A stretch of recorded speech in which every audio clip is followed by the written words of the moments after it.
الكونسبت رقم 2 CEP Customer Engagement Platform. Centralized Platform مهمته ان هو يعمل لك 3 حاجات. ان هو يعمل لك تراكنج على individual level، فتبقى قادر تتراك الجيرني اللي بتحصل مع كل يوزر بيدخل عندك على كل الانجيجمنت تشانلز في نفس الوقت، والداتا دي كلها تبقى سنترلايزد في حته واحده عشان بيها تبتدي تدخل في الخطوه الثانيه وتبقى عامل يونيفيكيشن للكاستمر بروفايل بتاعك، وبالتالي تقدر بقى تتارجت الكاستمر ده بيزد على البيهيفير وبيزد على الداتا اللي هو اداها لك او اللي انت جمعتها عنه على مدار الجيرني كلها، فتستخدم الانجيجمنت تولز اللي جوه الكاستمر انجيجمنت بلاتفورم ده في انك انت توصل له في وقت معين بمسج معينه بناء على وضعه الحالي. فتقدر توصل له مثلا عن طريق SMS، واتساب، ايميل، اي سوشيال بلاتفورم بتقدر تبعت من عليه مسجز، اون سايت تارجتنج، اون سايت نوتيفيكيشن،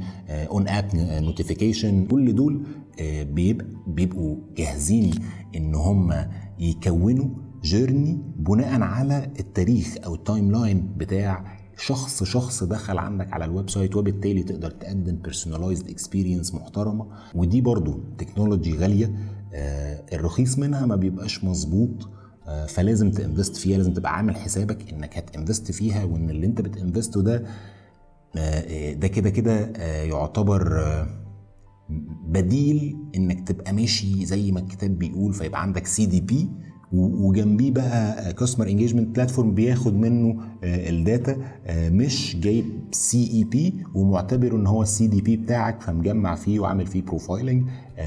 بس ده زي ما قلنا كده بديل للسمول سايزد بزنسز عشان يبقوا قادرين بس يطلعوا المرحله الاولانيه، السنه سنتين الاولانيين، وبعد كده بقى المفروض الانفراستراكشر بتاعت الداتا تبقى مختلفه تماما على حسب سكيل البيزنس. ونقطه تانية مهمه جدا كنت هنساها، هي انك لو سمول بيزنس ومعاك فلوس بس ما معاكش تيم، كل اللي انا بكلمك فيه ده مش هيطلع منه اي فايده، لان الحاجات دي محتاجه تيم ديديكيتد قاعد بيشتغل عليها عشان تعرف تطلع منها الخير اللي المفروض يطلع. وحاجه كمان، كل الكونسبتس اللي احنا هنتكلم فيها دلوقتي ممكن دماغك تقول لك ما الناس ماشيه من غيرها والدنيا معاهم زي الفل. الفكره في ان اللي هبقى بقوله لك هيبقى من منظور انك بتبني بزنس وبتكبره وبتاسس، مش بتخطف اقرب مكسب قدامك وتطلع تجري.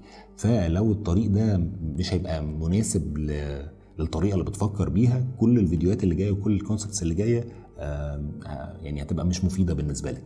لكن لو عايز تأسس صح، لو عايز تبني، لو عايز تجهز البيزنس بتاعك انه يعرف يكبر بسرعه، فكده اظن انك هتستفيد جدا من الفيديوهات اللي في البلاي ليست.